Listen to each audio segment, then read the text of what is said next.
श्रीमद् भागवत गीता सार कथा। इस भागवत गीता सार कथा में सुख दुख का वर्णन किया गया है। इस भागवत गीता में मानव के लिए हर अच्छे और बुरे कर्मों का वर्णन दिया गया है। दोस्तों, आप सभी चैनल को सब्सक्राइब लाइक करते हैं, जिसमें आप लोगों को कुछ नहीं मिलता, पर इस चैनल पर जीने की राह और ज्ञान भरी बातें मिलती है। तो आपसे निवेदन है कि हमारे चैनल को आप सब सपोर्ट करें और हौसला दें कि हम आप लोगों के लिए अच्छा ज्ञान, अच्छी बातें और अच्छे राह पर चलने के लिए अच्छा ज्ञान आप सबके लिए पहुंचाता रहूं। नमस्कार मित्रों, आप सबका हमारे चैनल पर स्वागत है। दोस्तों, इस चैनल पर सारे वेदों का ज्ञान मिलेगा। भगवद गीता अध्याय 10 श्लोक 12-13। अर्जुन उवाच पर ब्रह्म पर धाम पवित्रम परमन भवन पुरुष शाश्वतम दिव्यमादिदेवमजम विभुम आहुस्त्वम ऋष्यरे सवे देवर्षि नारदास्तथा असितो देवलो व्यास स्वयं च ब्रवीषि में। अर्जुन उवाच परमन ब्रह्म परमन धाम पवित्रम परमन भवनन पुरुष शाश्वतम दिव्यमादि देवज विभुमहस्त्वम ऋषिष्यः सवे देवर्षि नारद तथा यथा तो देवलो व्यासः स्वयं च ब्रवीषि में।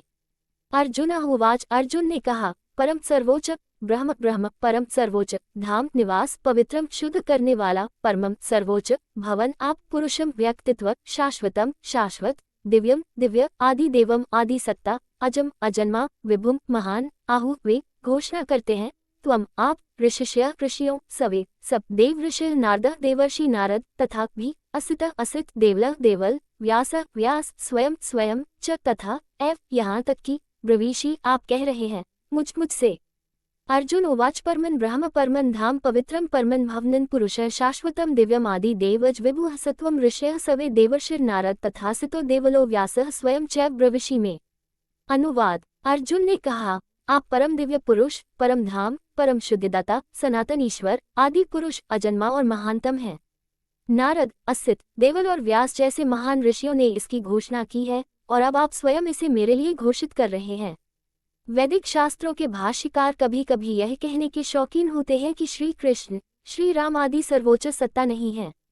वे दावा करते हैं कि परम सत्य निराकार है और गुणहीन है, वह रूप धारण करता है और अवतारों के रूप में प्रकट होता है और इस प्रकार ये अवतार ईश्वर से एक कदम दूर हैं। हालांकि अर्जुन ऐसे दृष्टिकोणों का खंडन करते हुए घोषणा करते हैं कि श्री कृष्ण अपने व्यक्तिगत रूप में सभी कारणों के सर्वोच्च कारण हैं। पिछले 4 श्लोकों को सुनने के बाद अर्जुन को श्री कृष्ण की सर्वोच्च स्थिति के बारे में पूरी तरह से विश्वास हो गया है और वह अपने भीतर अब जो गहन विश्वास महसूस कर रहा है उसे जोरदार ढंग से व्यक्त करता है। जब महान अधिकारी ज्ञान की गवाही देते हैं तो उसकी विश्वसनीयता स्थापित हो जाती है। महान संत आध्यात्मिक ज्ञान के अधिकारी हैं। इस प्रकार अर्जुन नारद, असित, देवल और व्यास जैसे संतों को उद्धृत करता है जिन्होंने श्री कृष्ण को सर्वोच्च दिव्य व्यक्तित्व और सभी कारणों का कारण घोषित किया है। महाभारत के भीष्म पर्व में एक कविता है जिसमें कई ऋषियों ने श्री कृष्ण की प्रशंसा की है। ऋषि नारद कहते हैं, श्री कृष्ण सभी लोकों के निर्माता और सभी भावनाओं के ज्ञाता हैं। वे स्वर्ग के देवताओं के स्वामी हैं जो ब्रह्मांड का शासन करते हैं। श्लोक 68.2 ऋषि मार्कंडेय कहते हैं, भगवान कृष्ण सभी धार्मिक यज्ञों का लक्ष्य और तपस्या का सार हैं। वे हर चीज का वर्तमान, भूत और भविष्य हैं। श्लोक 68.3 ऋषि भृगु कहते हैं, वे देवताओं के ईश्वर और भगवान विष्णु के प्रथम मूल रूप हैं। श्लोक 68.4 ऋषि वेद व्यास कहते हैं, हे भगवान कृष्ण, आप वसुओं के स्वामी हैं। आपने इंद्र और अन्य दिव्य देवताओं को शक्ति प्रदान की है। श्लोक 68.5 ऋषि अंगिरा कहते हैं, भगवान कृष्ण सभी प्राणियों के निर्माता हैं। तीनों लोक उनके उदर में विद्यमान हैं। वे पूर्ण पुरुषोत्तम भगवान हैं। श्लोक 68.6 महाभारत में अन्यत्र ऋषि असित और देवल घोषणा करते हैं, श्री कृष्ण ब्रह्मा के निर्माता हैं जो तीनों लोकों के निर्माता हैं। महाभारत वन पर्व 12.50 इन महान अधिकारियों को उद्धृत करते हुए अर्जुन कहते हैं कि अब श्री कृष्ण स्वयं ये घोषणा करके उनके कथनों की पुष्टि कर रहे हैं कि वे समस्त सृष्टि के परम कारण हैं। भगवद गीता अध्याय 10 श्लोक 14 सर्वमितद्रुत मन्ये यन्मा वज्जी केशव न हिते भगवान व्यक्तिन विदुर्देवा न दानवा सर्वमेतद्रुत मन्ये या माम वज्जी केशवन हिते भगवान व्यक्तिम विदुर्देवा न दानवा। सर्वम सब कुछ एतत् ये ऋतम सत्य मन्ये मैं स्वीकार करता हूँ यत जो माम मुझे वज्जी आप बताए केशव केशी नामक राक्षस के वध करने वाले श्री कृष्ण न तो है वास्तव में ते आपके भगवान परमेश्वर व्यक्तम व्यक्तित्व, विदुत समझ सकते हैं, देवा स्वर्ग के देवता, न नहीं, दानव राक्षस। सर्वमेतद्रित मन्ये यम ममवत्सि केशव न हिते भगवान व्यक्तिम विदुर देवा न दानव। अनुवाद। हे कृष्ण, आपने जो कुछ भी मुझे बताया है मैं उसे सत्य मानता हूँ। हे प्रभु, न तो देवता और न ही राक्षस आपके वास्तविक व्यक्तित्व को समझ सकते हैं। श्री कृष्ण के दिव्य ऐश्वर्य और असीम प्रभुता को ध्यानपूर्वक संक्षेप में सुनकर अर्जुन की ओर अधिक सुनने की प्यास बढ़ गई है। वह चाहता है कि श्री कृष्ण उसकी महिमा का और अधिक वर्णन करें तथा भगवान को आश्वस्त करना चाहता है कि वे पुनर्तः आश्वस्त हैं। यज्ञ शब्द का प्रयोग करके अर्जुन का तात्पर्य है कि 7वें से 9वें अध्याय तक श्री कृष्ण ने जो कुछ भी उससे कहा है उसे वह सत्य मानता है। वह दावा करता है कि श्री कृष्ण ने जो कुछ कहा है वह तथ्यात्मक है, कोई रूपकात्मक वर्णन नहीं है। वह श्री कृष्ण को भगवान अथवा सर्वोच्च भगवान कहकर संबोधित करता है। देवी भागवत पुराण में भगवान शब्द की परिभाषा इस प्रकार की गई है। ऐश्वर्यस्य समरस्य धर्मस्य यशस्य श्रेयः ज्ञानवैराग्योश्च शनाना भगवान ने भी 14। भगवान वह है जिसके पास ये 6 ऐश्वर्य अनंत सीमा तक है, बल, ज्ञान, सौंदर्य, यश, ऐश्वर्य और त्याग। देवता, दानव, मानव सभी की समझने की क्षमता सीमित है। वे भगवान की पूरी पहचान नहीं समझ सकते। भगवद गीता अध्याय 10 श्लोक 15। स्वयमेवात्मनात्मान्वेत त्वं पुरुषोत्तम भूत भावन भूतेश देव देव जगतपते। स्वयमेवात्मनात्मान्वेत त्वं पुरुषोत्तम भूत भावना भूतेश देव देव जगतपते। स्वयं अपने आप, एफ वास्तव में, आत्मना अपने आप, आत्मानम स्वयं, वेद जानो, त्वम तुम, पुरुषोत्तम परम पुरुष, भूत भावना समस्त प्राणियों के रचयिता, भूतीश सबका स्वामी, देव देव देवों के ईश्वर, जगतपते ब्रह्मांड के स्वामी। स्वयं एवात्मनात्मान्वेत त्वं पुरुषोत्तम भूत भावना भूतेश देव देव जगतपते। अनुवाद। हे परम पुरुषोत्तम, हे समस्त प्राणियों के रचयिता और स्वामी, हे देवों के देव, हे ब्रह्मांड के स्वामी। निस्संदेह आप ही अपनी अचिंत्य शक्ति से स्वयं को जानते हैं। इस बात पर बल देते हुए कि श्री कृष्ण परम दिव्य व्यक्तित्व हैं, अर्जुन उन्हें इस प्रकार संदर्भित करते हैं। भूत भावना सभी प्राणियों का निर्माता, सार्वभौमिक पिता। भूतेश सर्वोच्च नियंता, सभी प्राणियों का स्वामी। जगतपति सृष्टि के स्वामी और स्वामी।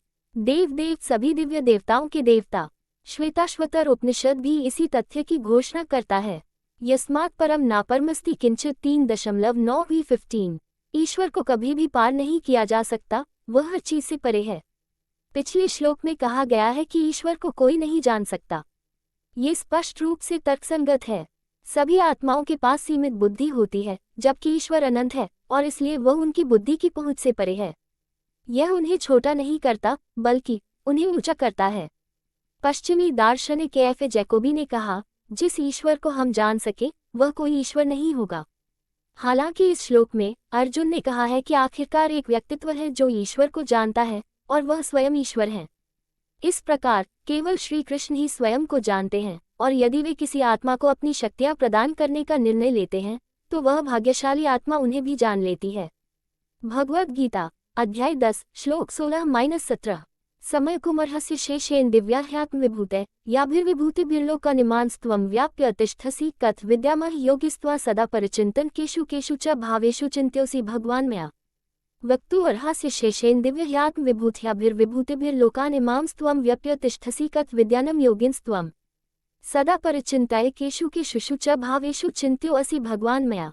वक्तुम वर्णन करने के लिए, अर्हसि कृपया करो, अशेषेन पूर्णतया, दिव्या दिव्य, हित वास्तव में, आत्मा तुम्हारा, विभूतय ऐश्वर्य, याभिर जिससे, विभूतिभिर ऐश्वर्य, लोकान समस्त लोक, ईमान इन, त्वम तुम, व्याप्य व्याप्त हो, तिष्ठसि निवास करते हो, कथम कैसे, विद्यामहम मैं जानूं, योगीन योगमाया के परम गुरु को, त्वाम तुम्हें, सदा सदैव, परिचिन्तयन ध्यान करते हुए, केशु किसमें च तथा, भावेषु रूप, चिन्त्यहासि चिंतन करने योग्य, भगवान परम दिव्य पुरुष, माया मेरे द्वारा। वक्तुर्हस्य शेषेन दिव्याह्यात्म विभूतिभिर्लोकमिमांस्त्वं व्याप्य तिष्ठसि कथम विद्या अहम योगिंस्त्वं सदा परिचिन्तयन् केषु केषु च भावेषु चिन्त्योऽसि भगवान् मया। अनुवाद। कृपया मुझे अपने दिव्य ऐश्वर्य का वर्णन करें, जिसके द्वारा आप सभी लोकों में व्याप्त हैं और उनमें निवास करते हैं। हे योगेश्वर, मैं आपको कैसे जान सकता हूँ और आपका ध्यान कैसे कर सकता हूँ? हे परम दिव्य पुरुषोत्तम, ध्यान करते समय मैं आपका किस रूप में ध्यान कर सकता हूँ? यहाँ योग का तात्पर्य योगमाया ईश्वर की दिव्य शक्ति से है कथा योगी का तात्पर्य योग माया के स्वामी से है। अर्जुन समझ गया है कि श्री कृष्ण भगवान हैं। अब वह ये जानना चाहता है कि श्री कृष्ण की विभूति दिव्य ऐश्वर्य किस अन्य अभी तक अनकही विधियों से संपूर्ण सृष्टि में प्रकट होती है। वह समस्त सृष्टि के सर्वोच्च नियंता के रूप में श्री कृष्ण की श्रेष्ठता तथा सर्वोच्च पद के बारे में सुनना चाहता है। इस प्रकार वह विनती करता है, मैं आपके दिव्य स्वरूपों को जानने के लिए उत्सुक हूँ, ताकि मैं अविचल भक्ति से युक्त हो सकूं। किंतु आपकी कृपा के बिना आपके व्यक्तित्व का साक्षात्कार असंभव है। अतः कृपया दया करें तथा अपनी अनेक महिमाएं प्रकट करें, जिससे मैं आपको देख सकूं। भगवद गीता अध्याय 10 श्लोक 18 विस्तारेणात्मनो योग विभूति च जनार्दन भूय कथाय तृप्तिर्हि शृण्वतो नास्ति मे मृतम्। विस्तारेणात्मनो योग विभूति च जनार्दन भूय कथाय तृप्तिर्हि शृण्वतो नास्ति मे मृतम्। विस्तारे विस्तार से, आत्मा आपके, योगम दिव्य महिमाओं को, विभूतिम ऐश्वर्यों को, च भी जनार्दन जनता का पालन करने वाले श्री कृष्ण, भूय फिर से, कथाय वर्णन करो, तृप्ति संतुष्टि है, क्योंकि शृण्वता सुनकर, न नहीं अस्ति है मैं मेरा, अमृतम अमृत। विस्तारेणात्मनो योगम विभूतिम च जनार्दन भूय कथाय तृप्तिर्हि शृण्वतो नास्ति मे मृतम्। अनुवाद, हे जनार्दन, आप मुझे अपनी दिव्य महिमा और स्वरूपों को विस्तार से बताइए। मैं आपके अमृतमय प्रवचनों को सुनते सुनते कभी थक नहीं सकता। अर्जुन कहते हैं, आपके अमृत को सुनना, बजाय इसके कि आपके अमृत जैसे शब्द सुनना। उन्होंने आपके अमृत जैसे शब्द को छोड़ दिया है। यह एक साहित्यिक तकनीक है जिसे अतिशयोक्ति या अतिशयोक्ति का कथन कहा जाता है, जिसमें तुलना के विषय को छोड़ दिया जाता है। वे श्री कृष्ण को जनार्दन के नाम से भी संबोधित करते हैं, जिसका अर्थ है एक दयालु व्यक्ति जिससे परेशान लोग राहत मांगते हैं। भगवान की महिमा का वर्णन उनके प्रेमियों के लिए अमृत के समान है। वे अपने कानों से श्री कृष्ण के अमृतमय शब्दों का पान करते रहे हैं और अब वे उन्हें प्रसन्न करते हुए कहते हैं, भूय कथाए एक बार फिर आपकी महिमा सुनने की मेरी प्यास अभी भी शांत नहीं हुई है। यही दिव्य अमृत का स्वरूप है। ये हमें तृप्त करता है और साथ ही और अधिक प्यास बढ़ाता है। नैमिषारण्य के ऋषियों ने सूत गोस्वामी से श्रीमद्भागवत सुनते समय ऐसा ही कथन किया था। वयम तु न वितृप्यम उत्तम श्लोक विक्रमे यच्छृण्वतम रसज्ञान स्वादु स्वादु पदे पदे 1.1.19 जो लोग भगवान कृष्ण के भक्त हैं, वे उनकी दिव्य लीलाओं का वर्णन सुनते सुनते कभी नहीं थकते। इन लीलाओं का रस ऐसा है कि जितना अधिक इसका आस्वादन किया जाए, उतना ही यह बढ़ता जाता है। दोस्तों, आपसे निवेदन है कि हमारे चैनल को आप लोग सपोर्ट करें। वीडियो अच्छा लगा हो तो लाइक शेयर सब्सक्राइब जरूर करें। धन्यवाद।